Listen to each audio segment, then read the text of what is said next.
Welcome to a very special edition of ACF Chefs Forum. We are so excited to see you in New Orleans for ACF National Convention, and so we wanted to start the education and networking in advance of all of us traveling to the Big Easy. We appreciate you tuning in today for this webinar and hope that you're ready to learn as we shine the light on a very accomplished chef and award-winning culinary competitor today as we discuss vegan cooking and competitions. Before we begin, as a note, we want to hear from you. So please use the chat function to collaborate with other chefs and culinary students tuning in, and the Q&A function anytime during the session to pose questions to today's featured speaker. Let's get the discussion going in the chat. If you haven't already, please let us know where you're tuning in from today. I'm Jackie Pressinger, American Culinary Federation's Director of Strategic Partnerships, and I'm honored to introduce Chef Chris Bugher, CEC, who is a full-time instructor at AB Tech, coach of the student culinary team, and is the chef owner of Apex Culinary, a local pop-up private event and consulting business. Chef Bugher has been a longtime competitor for national and international competitions, and most recently represented the United States in the first ever vegan category of the WACS Global Chefs Challenge in Santiago, Chile, winning a gold medal and first place in the Americas, and he will now move on to compete in the finals in Singapore in 2024. I could really go on and on. He's such an accomplished professional, but I know the chef is excited to start his presentation. So at this time, I'll pass the session over to him. Thanks again for joining us today, Chef Bugher. All right, thank you, Jackie, for having me. Thank you, ACF. Today we're going to be talking about vegan cooking and vegan in the competition. So this is an up-and-coming thing, which the WACS and ACF are incorporating into a lot of their competitions right now. First off, I want to talk about just vegan cooking in general. I personally am not a vegan. Starting to train for this competition that I most recently did, I did a little stint as a vegan just to really find out what I wanted to cook.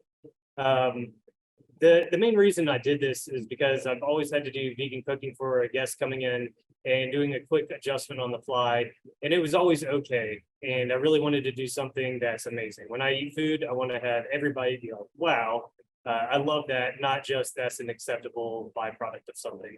So I did the vegan thing, and I really just kind of tailored all the dishes I was doing at dinner each night to what do I really want, what am I missing out from dairy products and animal proteins. And so it was really exciting. I learned a lot, and doing this most recent competition, I learned even more. I always feel competitions, I learn more during that and the critiques than I do anytime in the restaurant.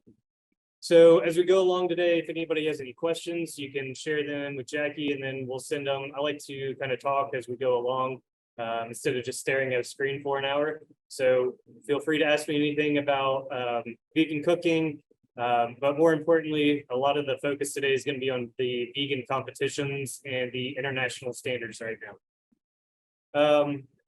So what I'm going to do today is I'm going to do a quick demonstration on a vegan po' boy.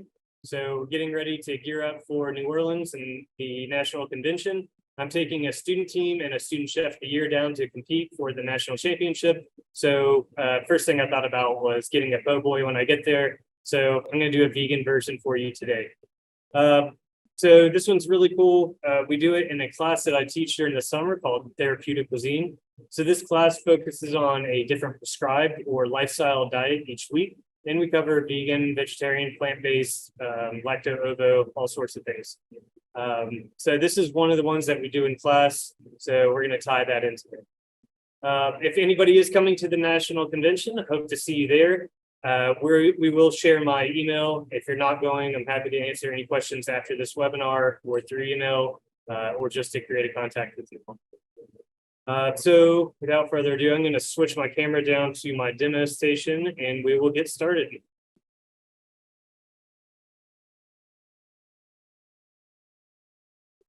All right, so the first thing we're going to make today is a vegan remoulade. So remoulade is the best sauce for a lot of Cajun Creole cuisine. And that to me, besides whatever you're eating in your po' boy, is what makes a po' boy. I personally like my remoulade a little bit spicy, but today we're going to start with a aquafaba, and the recipe is going to be shared with you all too, so you don't have to take notes or anything, or if you have any questions, we can adjust things. But the aquafaba is the leftover liquid from our chickpeas whenever we get them out of a can. You can also make this by cooking your own chickpeas and then letting it set in the liquid if you don't want the canned product. So I'm going to add my aquafaba and a little bit of fresh lemon juice. And I'm putting it in a bain-marie and I'm going to use an immersion blender for this. So the reason I like doing this is you can incorporate a lot of air. You want a nice tall container. So I'm going to start doing this. This may be a little bit loud on here, but I'll show you the product as we go along. And then I'll pour it into another bowl so you can see it a little bit better. This lighting.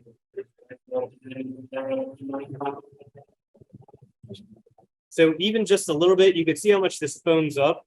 So our aquafaba is going to be high in soy lecithin, which is a similar properties to what eggs have in it. So this is a great egg substitute, whether you're doing a meringue or a savory product.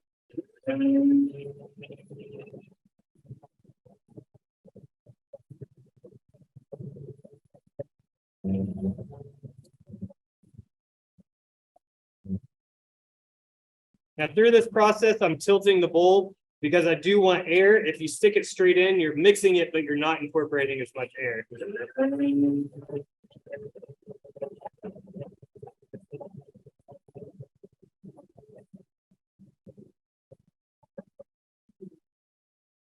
All right, so once my product has doubled to triple in size, I can go ahead and start adding my ingredients. So I'm going to be adding some hot sauce. Again, I like a spicy version. Today, I'm using the Crystal hot sauce. This is a Louisiana style hot sauce. There is a Louisiana brand, or you can use any brand that you have around. Next is our Cajun seasoning. Again, you can use your favorite brands. This is what I'm using today. And I like to make my own blends depending on what we're making. This one is really high in salt. So you have to watch how much you use. You're going to have more of a salty content than your Cajun seasoning content. And then I want to put a little bit of Creole mustard in here. So this is going to be in another emulsifier to our product, which the aquafaba in general is a great emulsifier. You can make a vinaigrette just with that and it'll hold together.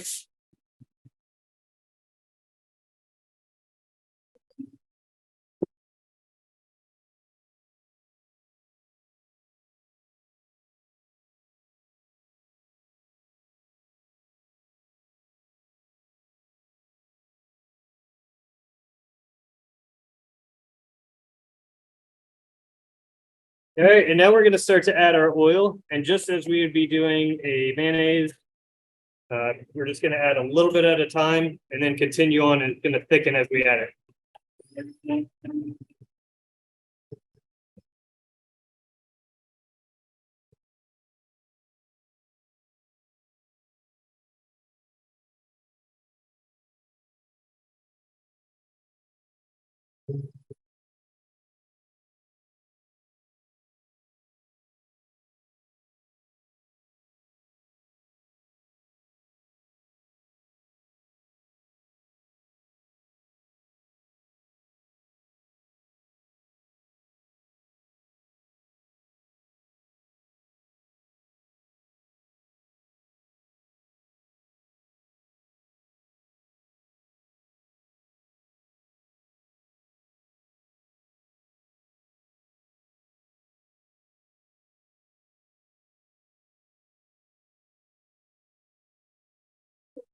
So it's definitely getting thicker. And for those food science fans out there, this is just a oil and water dispersion. So we have our continuous phase and our oils are dispersed phase.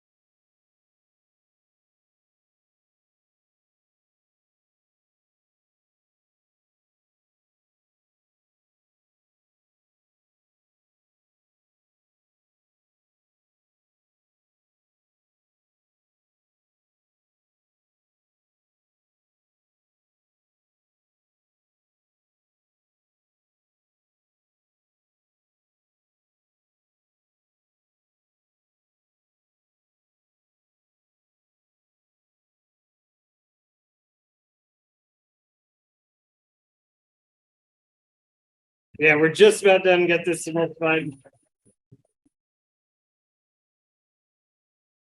All right, I'll stop there so we can hear a little bit better. But we have a nice thick consistency of this, and we'll save that for a little bit. Now, if you're having difficulty with it, when we do this in class, sometimes the students will add the oil too quickly, or the solution gets too hot. You can always add another product to it. You can use a Versa Whip or a xanthan gum, but I prefer not to add any of those. All right, so next we're going to move on. Can you hear me now?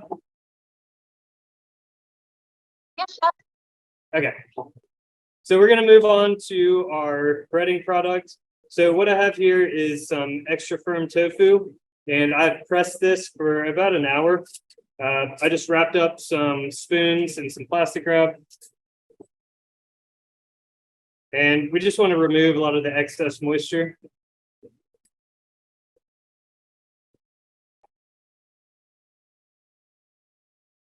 Then we're going to take this product and we just want to tear it into pieces.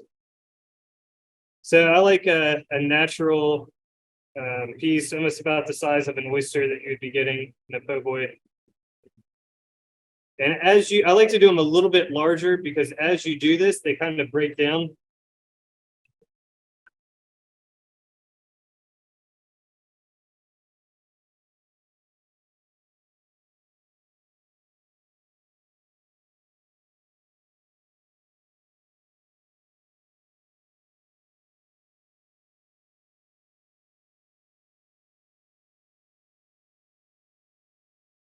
And then for seasoning these, so tofu is pretty bland. It has that myth of just tasting like nothing or whatever you cook in it. So we definitely want to put our Cajun spin on it. So I've found the best thing to get a briny flavor is the juice or the liquid from capers. So this has a natural brininess to it. And so anytime I'm doing seafood or a vegan feta cheese or anything like that, a little bit of caper liquid gives it that natural salinity that you're looking for. All right, so I'm going to let that soak for a couple minutes. It just soaks right in. This is definitely like a sponge. And in the meantime, we're going to mix our breading mixture. So we're going to add some cornstarch. If you don't want to use cornstarch, you can use different super starches, some arrowroot, things like that. Or you can do a flour cornstarch blend. But the cornstarch is a really crispy batter and gives you a lot of texture that will hold up to a sauce. So we're going to be doing this on a baguette today. But if you were doing something that you wanted tossed in a hot sauce or some sort of other savory sauce, this will hold up to the sauce for quite a while. Next thing we're going to add is some more of my Cajun seasoning. As little or as much as you want. Again, watch the salt content on some of these. They can be really high. And then we're just going to add some water and make a slurry, just like you would be doing to thicken soup or sauce.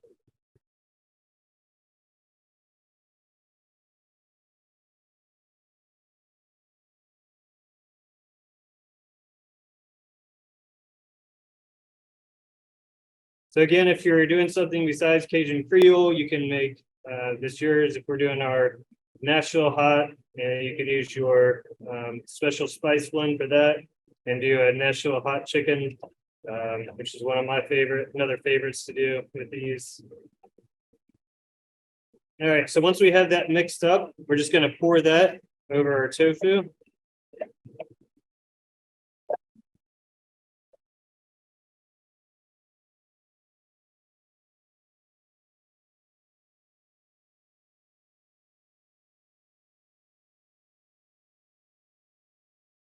Gently coat it.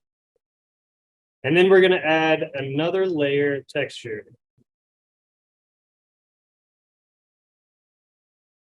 So the next is I'm going to lightly dust them in panko breadcrumbs that I've gently blitzed.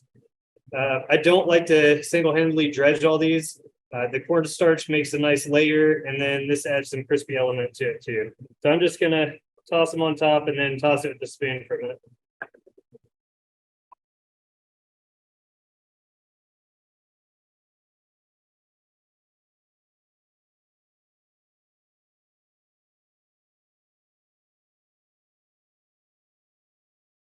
As I said, they kind of break apart a little bit more, so you want these bigger chunks. And then now these are ready to fry. So I'm going to step off camera for a second and fry these. And just take a second, I'll be right back.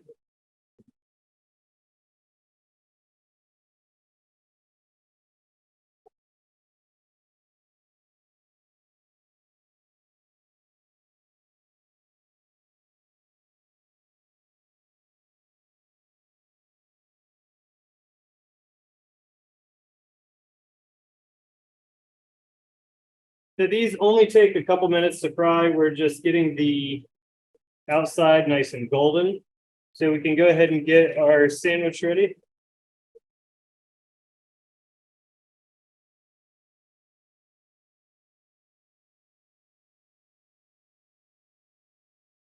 And there's a lot of good places to get po' boys down in New Orleans.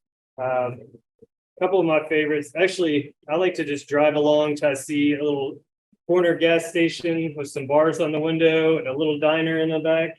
And those have always been my favorite.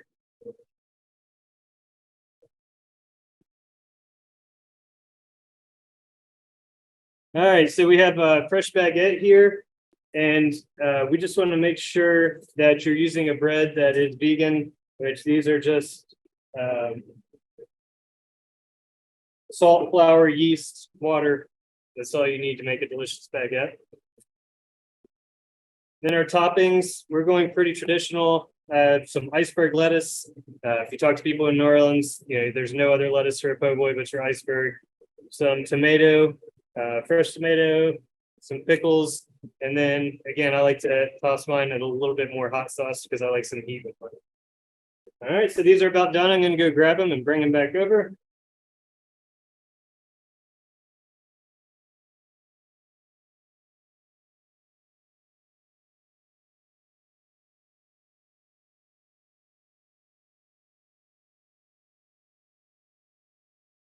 All right, so they need another minute or so. Is there any questions while I'm getting these ready?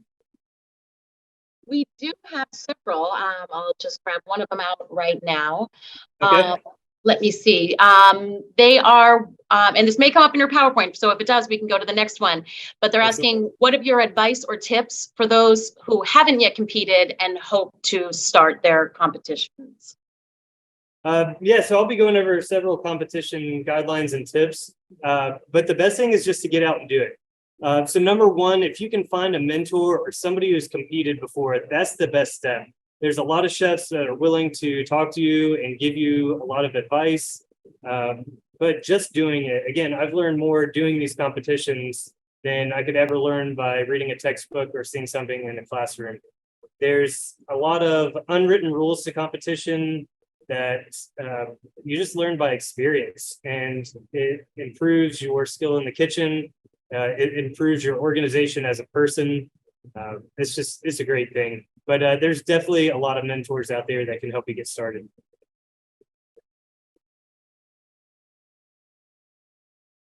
Wonderful. Thank you. Let me know if you'd like another question or if you'll. Yeah, let's go ahead and go with one more. These are almost finished. All right. So the next question is, where do you find inspiration for your new menus or competition plates? Okay, so inspiration, that's a good one. I change every week. I like to look at social media and just look at plating pictures. I never even click on them to see what it is. I like to just follow along and see what's in style and just imagine what I could put on a plate, plating in that style. Seasonal products, what's in your store, your farmer's market right then. And then you have to look at your competition. So what date is the competition going to be in? What country's the competition going to be in? What can you find in a grocery? So I did have some difficulties traveling abroad, finding certain products. You know, you can do a lot of research and think you can find them, then you get there and there's nothing to be found. So you do have to be careful about that. So doing simple things with a lot of technique for the competitions.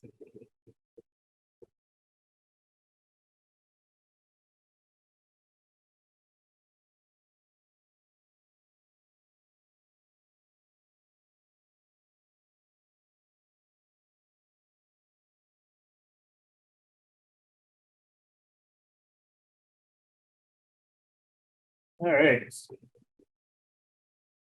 So we have our tofu coming out of the fryer. So I'm going to, you can layer some remoulade on your bun. I really like to coat mine in it too.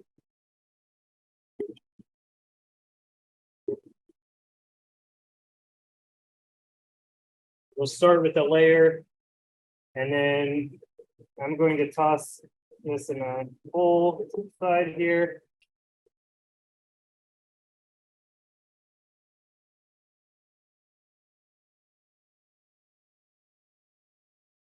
And we're going to layer it into our baguette.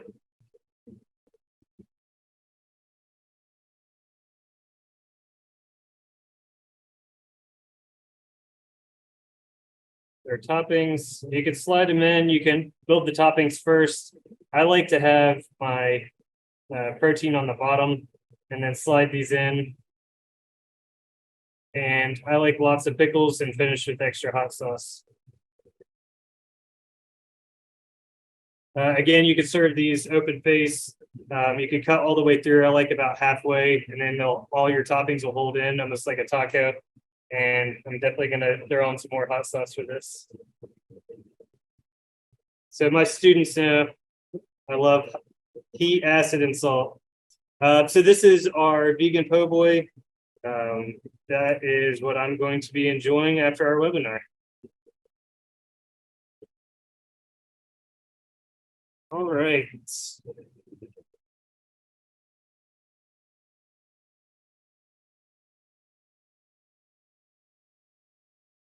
So again, as we go along, if you all have any questions, I'm happy to answer them. And I'm going to switch over to a PowerPoint now.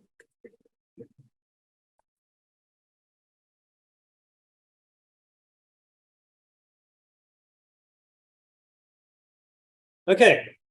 So again, we're going to be talking about vegan cooking and vegan competitions. My email is up front on this cover page, and we can also share that if you want. It's chefbugher@gmail. I do have another work email, but it's a lot harder. That one's just quick and easy, and it gets forwarded to my other one.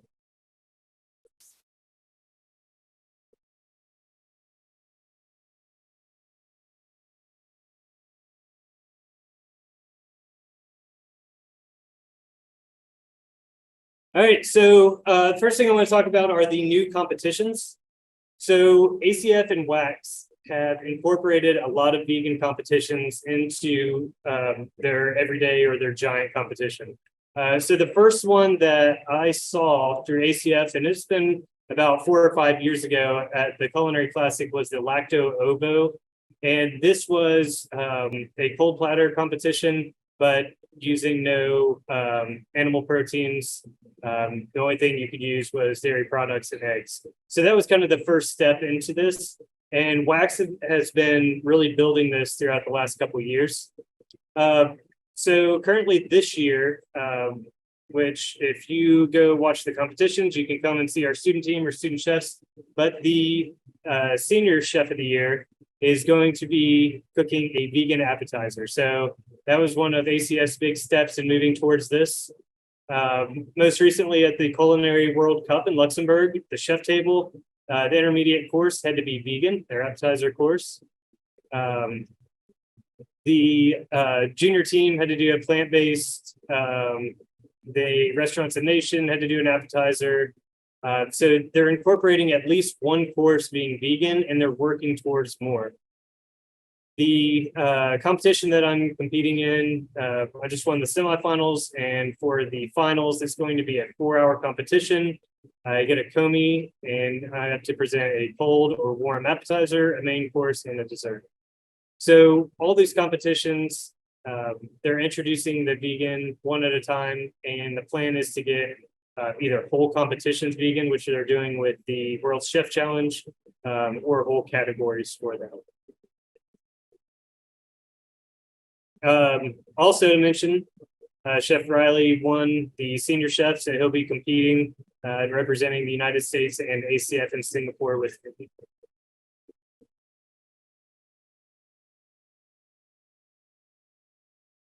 All right, so some things we're going to be talking about for competitions. This is covering a lot of competitions in general, but also vegan. So one thing that they want to see are no meat substitutes. So when I say a meat substitute, tofu is fine, but they don't want to see Beyond Meat, Impossible Burger, things like that. So we really want to focus on whole plants. I tried not to use any tempeh or tofu or anything for my competition one.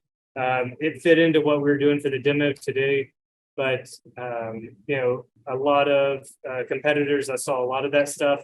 And really, you can focus on having those whole plants and cooking them and using a lot of techniques without those products. You cannot have any factory produced cheese, so no store-bought pre-made nut cheeses. You're allowed to soak nuts and make a cheese during the competition. So you can make some good quality products. The only thing is you can't get that fermentation, that really funky flavor out of it. You can aid it with the nutritional yeast, and it gives a little bit of that. But to have a nice aged cheese, it's hard to do for the competition. So maybe you're just not focusing on that portion of it. On a side note, there are some really good products out there. We made a couple vegan cheeses in our class day of. As I mentioned earlier, you can do a feta made out of tofu and soak it. There's different ones that have good melting properties. My favorite store-bought one is a local company in North Carolina called Dairy, D-A-R-E. And they make some wonderful cheeses that I would put side by side with non-vegan cheeses any day. We have them at parties and stuff, and nobody can tell a difference. So they're really nice. Another thing you have to be aware about is sugar. So a lot of people who are just getting into vegan cooking, they think they can use granulated sugar for everything. And most granulated sugars have been filtered through animal carbon. So you can't use those in the competitions, and you can't use those for a lot of vegans in the restaurant. So some alternatives are palm sugar. You can use beet sugar is what I used in Chile. Again, you need to make sure these haven't been filtered through animal carbon, but most of them are much more natural. A big one that we learned at the last seminar is no meat description. So you can't do a beet carpaccio. You can't do a leek ossobuco or anything like that. So the judges are really looking about using new food and creating new techniques, not trying to recreate a meat-based classical dish. So one of the things you have to be worried about is the wording in your menu descriptions. It's best to be vague about it and just talk about what you're doing in the cooking method, then try to rename it something with a classical name. Sustainability. This is where the whole vegan competition guidelines are coming from. WACS has a lot of good webinars on sustainability. And so that's another thing they're judging on. So whenever you walk into the kitchen, the use of plastics in international competitions is now very closely monitored. So they don't want to see any plastic wrap. Every container needs to be a reusable container. So if you looked at the ones that I was using, these are a hard plastic reusable square deli, not the little portion ones that you're going to be throwing away or say you're recycling. Gloves need to be compostable. So I use a compostable or a biodegradable. So you can find those online, but anything going into the landfill needs to be biodegradable. As I said, containers all need to be reusable and minimal use of any plastic wrap or foil or things like that. So there's a lot of alternatives in the kitchen that you can use. You can have everything labeled, ready to go, ready to cover and go in.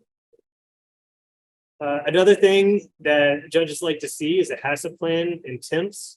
So whenever you're coming into the kitchen, what was the temperature of your products whenever you purchased them? What was the temperature when you prepped? And then what's the temperature when you're arriving at competition and using them? So this is really important, just like in a normal kitchen, in a professional environment.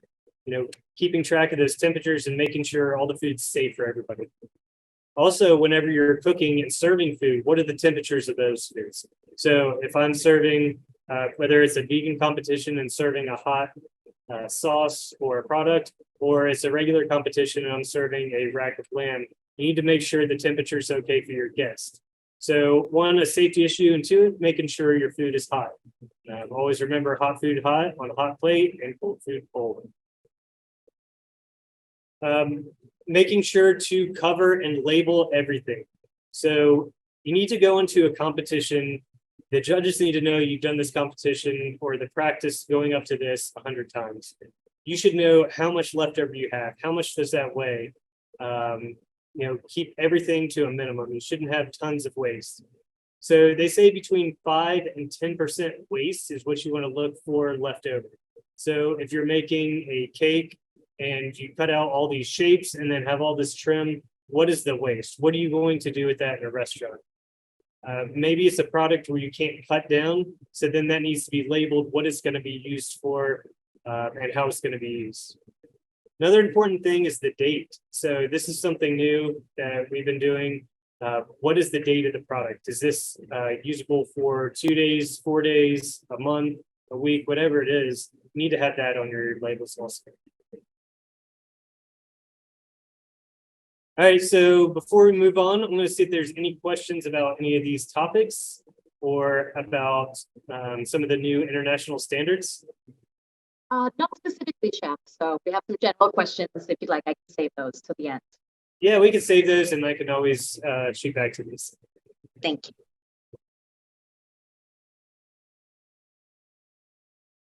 So health benefits. Eating vegan food can be very healthy. It can also be unhealthy. So there's this false sense of just because you're eating vegan means it's healthy.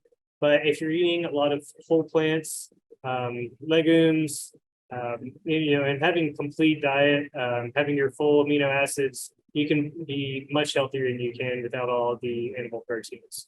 So eating vegan may prevent or reverse heart disease, type 2 diabetes, high blood pressure, stroke, and some forms of cancer. So in a lot of healthcare facilities, they're switching to a vegan diet. This may be a prescribed diet from a doctor or a diet given to them by a dietitian, a suggested diet. So a lot of people struggle with these of making creative foods whenever they get out of their facility, whether it's a hospital or a long-term facility, of getting all these plants and vegetables into their life. So that's something I really like to focus on, is making more creative dishes and making healthy eating fun. You can look up a lot of stuff online, and it's very repetitive. So I really encourage you to get out there and play with stuff and use your knowledge in the kitchen to create new and inventive, fun dishes. So by reducing saturated fat and cholesterol, you can revitalize your blood vessels, your heart function, and your blood flow. One thing to mention with all this is water intake. So doing a lot of research and everything, a lot of people have failed to meet their health guidelines because they're not drinking enough water. So I see this in the restaurant a lot, Red Bull and whatever, people are drinking soda. I encourage all your employees and you to have water at all times. It'll keep you going throughout the day and really help with these diets too.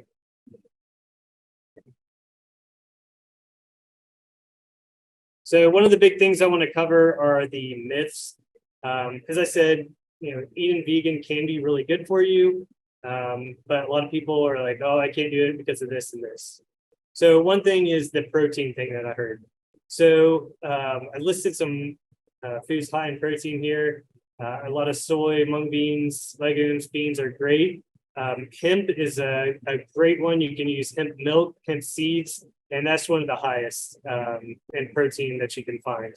So when you're looking at these proteins, you don't want to just have one. You got to remember to combine your amino acids to have complete proteins. Combine several complementary proteins. If you are eating just your beans every day and vegetables, you're not going to meet that need, and you can become sick. So it is important to do your research. Another myth that I hear is iron deficiency, but there's plenty of iron in your spinach, sweet potatoes, and peas. A lot of these greens, if you're foraging, dandelion greens are really good. Us in the South, we don't miss out on any collards or mustards or any of those greens, which are really high in iron also. Dairy is another product that I always hear is low. But these vegetables are really high in calcium also, the collards, the broccoli rabe, the kale. You can also use some of the milk alternatives, which are switching their name from a almond milk to a almond liquid or an almond juice because they're not actually milk. But fruit-wise, figs and oranges are also high in dairy and calcium. As I said, a lot of people say if it's vegan, it's healthy, but there's a lot of fried food, which I led by a bad example and did some fried food for our po' boys today. But again, a little bit of crunch, and we're just having some fun for New Orleans. But staying away from the fried items. You could still add that texture to food by grilling items. We do another dish in our therapeutic cuisine where we poach cabbage in a really flavorful broth, and then we grill it for service. It has a lot of good texture. We build a really nice stock and incorporates that, and then we do a sauce on it. And it's a great filling entree. You have to watch out for chemicals. Again, whenever I did the emulsified sauce, I didn't want to use any of these chemicals if you can avoid it. A lot of the pre-purchased vegan foods have a whole bunch of chemicals in them that make them just as unhealthy as our red meats. Again, especially with these Impossible burgers and things like that. I understand if you are 100% vegan and you've been so for years and you want that burger, you can make that taste just like a burger. One of the things I like to do when we play around with that is to smoke that meat, put a lot of seasonings in, sear it off, and you can get that burger flavor. But again, if I'm eating vegan, I just avoid all that stuff. If I want a burger, I'm going to eat a burger because I'm not vegan. So if you are 100% vegan, you want to try to stay away from that stuff as much as possible. But, every once in a while, it's okay. Another thing to worry about is saturated fats. So, watch some of these margarines and things like that may be considered an unsaturated fat. But once your body consumes it, your body recognizes it as a saturated fat, and it's just as unhealthy. So there are some natural saturated fats that are okay in small amounts, such as your avocado and coconut oils and things like that. But from a sustainability view, you have to watch out for some of that too, which we'll get to in a little bit. Boring menus. I mentioned this earlier. A lot of things are just repetitive. The buffalo cauliflower, just a single dish or vegetable on a plate. You see these over and over. It's kind of getting to be the salmon and pork and filet that you're seeing on all these restaurant menus. Think outside the box. How can you make the other vegetables the star of the plate? So I always try to think of this concept, even when I'm cooking non-vegan, is how can I make the vegetable or the starch the star of the plate? The meat can be the substitute or the backup to it. It's going to save you a lot of costs in your restaurant, and it's just exciting for diners. Again, everybody has the same several menu items, the main proteins that they're using over and over. So you're going to put yourself out there by having the veggies and the starches on the plate be the star. When I go out to eat, I'm always looking at the appetizers and generally just order those because that's where you really see the creativity of the chef. It's not those everyday items. You really get to see what they're creating.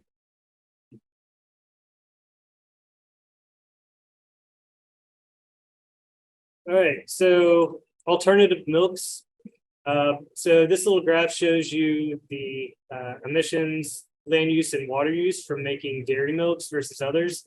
So you always hear that almond milks, they take this so much water to create one. Same with the avocado that I was mentioning earlier.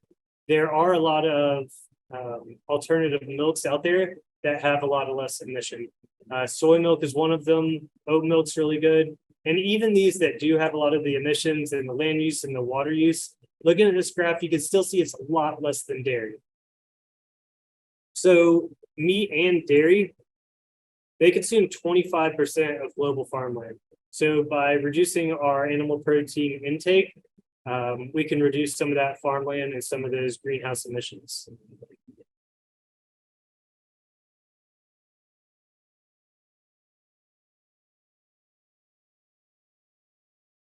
All right, so we can talk about some of our food selection. So we want to have lots of vegetables, fruits, herbs, and spices. As I said, the best thing is just to go to your farmer's market and see what's in season, and play around with that. Let that drive your menu instead of you trying to do a lot of shopping where, again, you're adding to the carbon footprint by importing everything. See what's local, see what's fresh. It's going to taste a lot better. It's going to cook a lot better and save you money in the long run. So grains, they're rich in vitamins and nutrients. They can control your weight and they really help with digestion. They have a lot of fiber in them and they'll keep you full. Pulses or legumes, they are the best source of protein, other than your meat alternatives like tofu or soy products. Again, they have a lot of fiber and complex carbs that your body needs. I like a lot of nuts and dry fruits. So these are really nutrient dense products. You can eat a few of them, get a lot of nutrients, and keep you going throughout your day. We mentioned sugars earlier. So we want to stay away from the granulated sugar and processed sugar, which you want to do anyway. I found agave is a great alternative to honey. It's definitely less sweet. So a lot of times when you're using honey, that's the main product that you're going to be tasting. And by using agave, you get some of the same properties with a little bit less sweetness. Palm sugar is really good. Coconut sugar, I love using. Beet sugar, again, I used in my previous competition because Chile is one of the leading producers of beet sugar. It was easy to find down there, but you can also find that locally. Maple syrup, molasses, sorghum. Honey is not allowed in vegan cooking, so be aware of that. I also mentioned different thickeners earlier, VersaWhip, super starches, and aquafaba. So there's a lot of things you can do to thicken your products. One of the other products that I like to use is hearts of palm. So when I add this to a lot of sauces, it acts as a butter. So it gives you that rich, silky feeling, mouthfeel for your sauce without having to use coconut milk or coconut cream.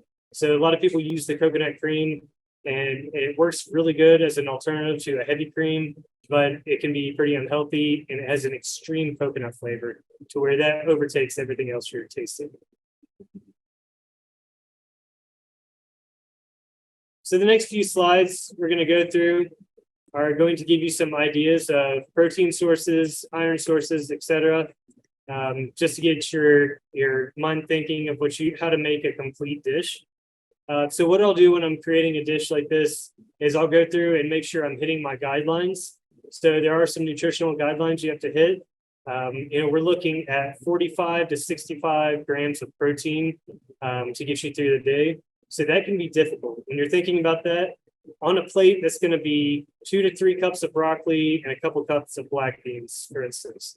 And so how can you make that on a plate, make it refined, and make Michelin star food with having that much product? So by using nutrient dense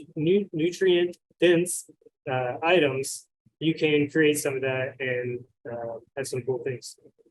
So I mentioned protein sources, the tofu tempeh, soy products. These are really high in protein, but you want to limit some of these. So that's an easy first direction to go to get you comfortable with vegan and meeting your protein needs. A lot of seaweed and algae-based products are good. Iota and kappa carrageenan are really good for gelling agents. When I was talking about thickeners, if you want to make a mousse or any cold products set up, they have some great properties that you can play around with and finding your balance of brittleness and elasticity. Quinoa, brown rice, and oats are a great protein source. Nutritional yeast is used a lot to add that umami flavor. You have to be careful with it. It can be overpowering. But really, nuts and seeds are some of my favorite. You can use them as thickeners. You can make them into crackers. They're really great. Hemp seeds and chia seeds are really good as thickeners also. You can make crispy items out of them, or you could soak them and make softer items. I also listed several vegetables because a lot of people don't think to point their direction towards vegetables when they're thinking about protein.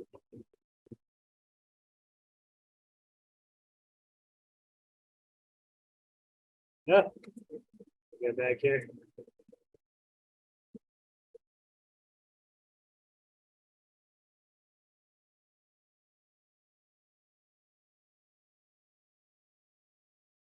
All right, so calcium sources we mentioned earlier. There are other alternatives than dairy products. Tofu, tapioca, sesame seeds, and chia seeds. Again, hemp seeds. Then there's also figs, bok choy, white beans. There's a lot of products can give you this calcium supplements. And iron, I mentioned earlier, some products, but in addition to that, tomato products, quinoa, any kind of legume is really good, or bean.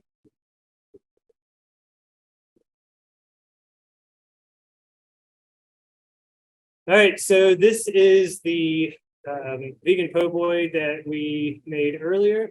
So I had this recipe up here. It should be included with your email packet for registration for this webinar. And just setting up for a competition, I wanted to show you this so you can kind of see the thought process that goes behind it. So whenever you are making a recipe for a competition, the first and most important thing is, I believe, to use grams and milliliters.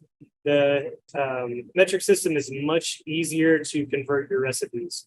So we talked about waste and getting your products down to have as little protein or as little leftovers as you can. So by using grams, I can start with 500 grams and I make this recipe and it's way too much. I can cut it in half. It's much easier to do the math. And everything just cuts in half. You're not going to have a whole bunch of halves. You may have, 12.5 grams instead of 25, but you're not breaking down your 128 ounces and breaking that down from a gallon.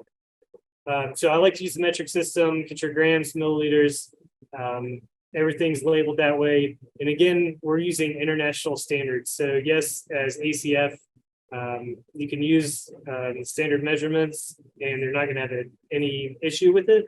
But as you move on and do these international, you may have one US judge and you're going to have everybody else from across the world. And this makes it universal for them. I also like to print my recipes in whatever language the country I'm going to be in.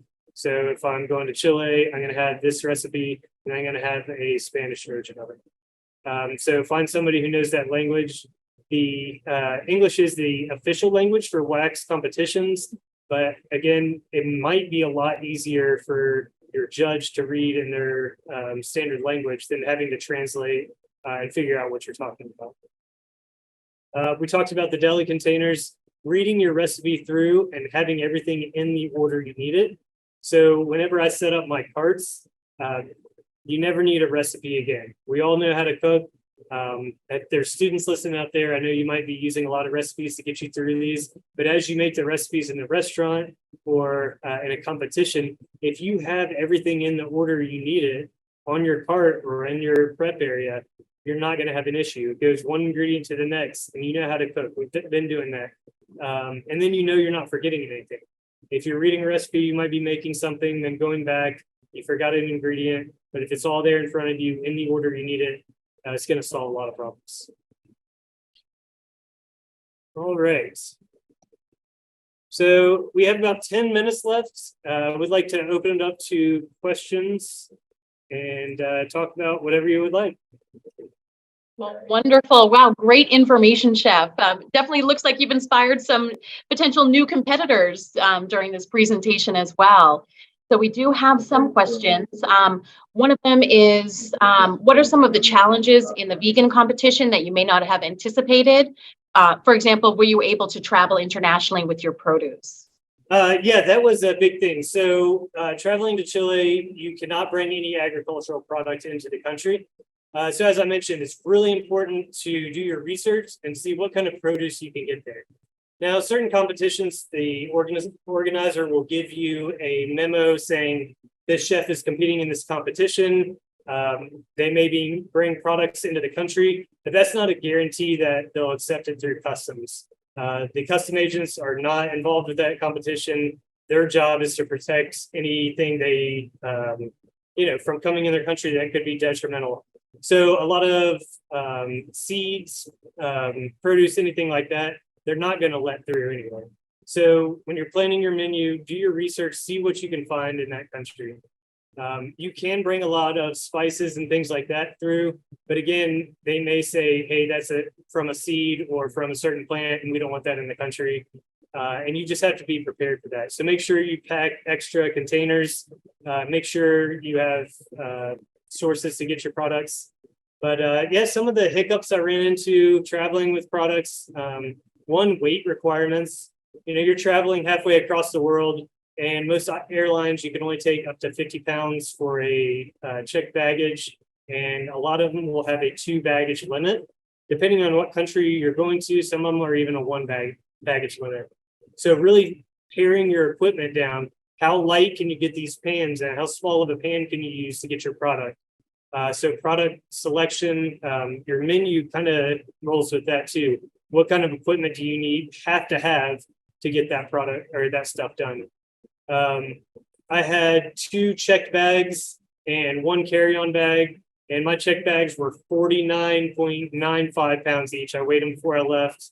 And then the carry-on, I don't know, it was probably like 90 pounds. I could barely drag it. So that was kind of crazy getting everything there. And I tailored my equipment down to where I could not do with anything less. So I just made it under the radar. Another hiccup when getting there is translation issues. I was lucky enough to have a friend in the area who could come up and translate a lot of stuff for me. I know some kitchen Spanish, but that was about it. And a lot of these countries, English has not been, the standard, and a lot of people don't know it. So getting around, plotting where you need to go is really important. There's not a lot of phone service. So you can't just pull up Google Maps and get to where you're going. It's back to where we were in the 90s with paper maps and finding your way and asking directions. But that all, that's the fun part. It's cool to travel and experience these countries and experience the people. They're all so nice and helpful. Excellent. Well, thank you very much. Another one of the questions is related to what are your steps to refining a competition plate before the competition? What does that process look like for you? So I love taking photos. We do this with our students. I do it is take a photo of the first dish, just get it down on a plate, take a picture, make your notes. I always make my notes right after I finish practicing. You don't want to forget anything. You think you will remember everything, but you don't. So write it down right then go back, look at the picture. I generally don't have my best ideas right after a practice. I'm just thinking about, how could I fix this? How could I have done that quicker? But then I'll go home, and a day or 2 days later, I come up with an idea and implement it. So just refinement. Don't be embarrassed or afraid to ask for help. Send your pictures to other chefs, your mentors, ask them for guidance. You don't have to take every idea they give you. Listen to what they say, get some ideas from it, try to implement it. And then, having the decision whether to give up on a process and move on or to stick it through. That's a big one for me. When I come up with a cool new idea, I want to see it through and I want to make it work. But sometimes you spend weeks and weeks working on a product and eventually you're just like, it's not going to work. And maybe it will eventually. I revisit a lot of those. But in the timeline that you have until your competition, you may have to move on and make things simpler. It's not always how much is on your plate, but is it a good technique? Is it simple yet effective? Trying not to do a lot of stuff that would take you hours in a professional kitchen. You want it to be functional. Wonderful. Thank you. We do have 2 questions that have to do with compost. So if it's okay, I'll pose these. We might answer it in the first one. But One of the viewers is wondering, have you added vegan cookery skills and sustainability to your program curriculum for your students? And do you all compost on site? So both is yes, in a way. As I mentioned earlier, we do the therapeutic cuisine certificate. So students who go through their first year of culinary school, AV Tech, have the option of signing up for a certificate, and all their prerequisites are in that first year, and they can take the one therapeutic cuisine and have a certificate in that. And vegan, vegetarian, ovo-lacto is just one class out of the 10 weeks of that certificate. But doing what I do now, I mentioned a lot more throughout the program of that. We don't have 100% vegan program. And as for compost, we do practice composting here. We've switched a few over the years. We have a local farmer who picks up our compost. We've had it for chicken feed. We've had it for soil. And recently actually just purchased a Vitamix product that makes compost in about 4 hours. So at the beginning of all my Garmager labs, I empty it from the previous day, and then we fill it up during class or whatever class it may be. So we're constantly using that compost into our greens that we're growing on site. And then our major compost that we, being in culinary school, we do have a little bit more. We do have people who pick that up. As for what we compost, usually any vegetable, fruit-based, plant-based products. We don't do animal proteins, and we try to avoid citrus since we're using it for soil. You can do some citrus, but our farmer doesn't like it because it can affect their pH balance. All right, well, fabulous. This is just a little follow-up to the compost. Another viewer was wondering, they're assuming you have a compost bucket at your station when competing. They haven't competed yet, so they're wondering if you might be able to explain what waste receptacles you have as part of your competition station setup. So what they want to see is a trash receptacle, a recycling, and a compost. So everything you had should go in one of those. The compost, it should be minimal trim. You know, can you find a product or a use for a lot of these unusual products? If you're using corn, can you utilize the husk as a cooking process? Can you use the silk in the process? Are you milking the cobs? So you should have very little compost left over. Again, we want to reduce as much waste as possible. Same with tomatoes. You can use those peelings for stuff. Finding uses for some of that product is really important. But you will have a compost bucket with a little bit of stuff in it. Depending on your competition, depends on how much you'll have. Some competitions, you're allowed to come in with items peeled and either sectioned or cut. Most of them you still have to cut it during the competition, but a lot of them you can have them peeled. So that's going to reduce your compost on your table. The recycling bin, I've kind of moved away from that because I'm reusing all my products. They do like to see it if you have recyclable products, but mine I'm washing and reusing, so I don't have that right now. And then your trash, again, you want to limit it. You should have gloves that are biodegradable, single-use towels that are biodegradable, and they don't want to see it filled with plastic wrap and foil and all sorts of things like that.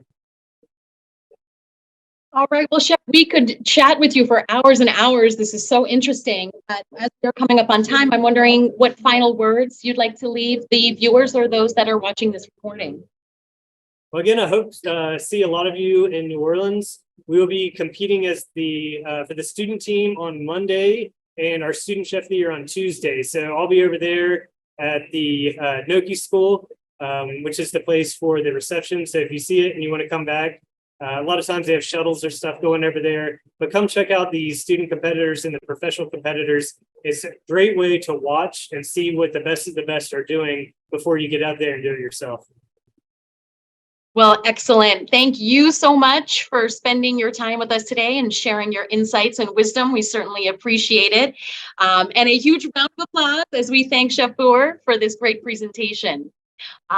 We obviously value the competition insights and everything that you've shared with the ACF community, and we know that everyone has gained much from this information on vegan dishes and competition. Also, I think your vegan poor boy got me even more excited for New Orleans, so thank you very much for that demo. Awesome. For everyone. Oh, thank you. For everyone tuning in, the recording and recipe from today's session will be posted on the ACF Online Learning Center. And don't forget, we have a couple of more demonstrations this week as we get excited to welcome you all to ACF National Convention. So we hope that we'll see you tomorrow, June 29th, for a presentation on edible insects, and also on Friday the 30th for a demonstration on hand-rolled pastas and Italian gastronomy. Of course, we look forward to seeing you all at ACF National Convention, July 16th to 19th in New Orleans. It is not too late to register, and you don't want to miss it. We have amazing education and networking opportunities planned. We would love to see you there. And we just announced our closing keynote, Chef Dominique Kren, so you don't want to miss the incredible lineup of education. Mark your calendars, and we hope you'll join us for one of our one-day ACF Mastercraft Summits to be held across the country. We have specialized programming specifically for culinary educators, for those interested in advanced culinary, advanced pastry, and if you're looking for a nutrition refresher for your certification, definitely plan to join us at the Culinary Medicine Summit on August 12th in Kalamazoo. So you can visit acfchef.org and click on events for more information and to register for any of the summits or conventions. So again, on behalf of the ACF National Office, thank you again to Chef Bugher for bringing us this great opportunity. Thank you for tuning in. And Chef, we're going to be cheering for you and your team in New Orleans, but also for you when you're competing in Singapore. So thank you so much and congratulations. We'll see you in New Orleans. Thank you. Thanks for having me.